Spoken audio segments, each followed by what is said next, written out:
बुंदेलखंड में B pharma, D pharma, BPED, B.Ed, BA, B.Com और BSc में उत्कृष्ट शिक्षा का एकमात्र संस्थान आदिनाथ ग्रुप ऑफ कॉलेज, नई गल्ला मंडी के पास, महर्रा, ललितपुर।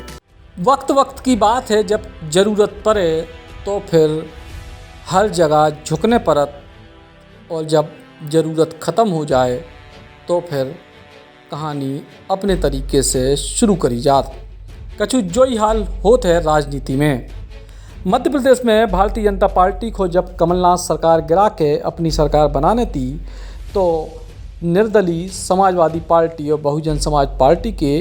गैर कांग्रेसी, गैर बीजेपी विधायकन को खूब जम के भाव दौगाओ, भाव मतलब सम्मान दौगाओ, और सम्मान में बाकायदा पूरी के पूरी भारतीय जनता पार्टी बिछी नज़र आती और तमाम तरीके के वादे करे गए थे। और सरकार गिरवे के टाइम इन वादों की खूब चर्चा भी भई कि कोई को मंत्री बनाएं, कोई को निगम मंडल को अध्यक्ष बनाएं, लेकिन बाद में केवल प्रदीप जायसवाल जो निर्दलीय विधायक हैं उनको छोड़ के बाकी सबरे गैर कांग्रेसी, गैर भाजपाई विधायक खाली हाथ हैं, चाहे वे बसपा के हों, सपा के हों या फिर निर्दलीय हों।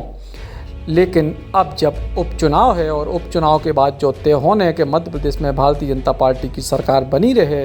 या फिर कमलनाथ की सरकार वापस आ जाए, और यही उपचुनाव के जो सर्वे हैं वे सर्वे साफ बता रहे कि भारतीय जनता पार्टी के लाने उपचुनाव मुश्किल भरो होवे वारो है और सरकार बचावे में भी अच्छी खासी मशक्क़त करने पड़े। और अगर ऐसा होगा तो फिर एक बार फिर से निर्दलीय सपा बसपा के विधायकों पे नज़र ठहर जाए।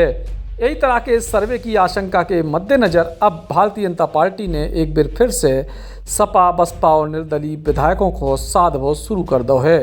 यही पहल के तहत मध्य प्रदेश के गृह मंत्री नरोत्तम मिश्रा खुद बहुजन समाज पार्टी की विधायक रामबाई परिहार के भोपाल बंगला पे पहुँचे। हाल में ही रामबाई परिहार कोरोना संक्रमित हो गई थी और नरोत्तम मिश्रा हाल चाल लेवे के बहाने उनके बंगला पे पहुंच गए। इसके अलावा हाल में ही समाजवादी पार्टी के विधायक राजेश बबलू शुक्ला भी सरकारी कार्यक्रमों में अपने विधानसभा क्षेत्र में नजर आए, जबकि ऐसे कार्यक्रमों में कांग्रेस के विधायक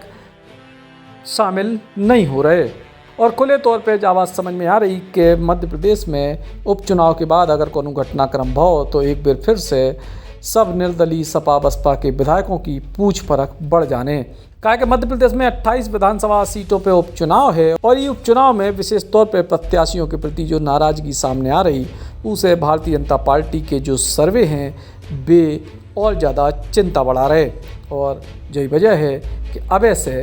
पार्टी अपनी सरकार को चुनाव में बुरे प्रदर्शन की हालत में भी मजबूत रखने की कोशिश करने लगी है।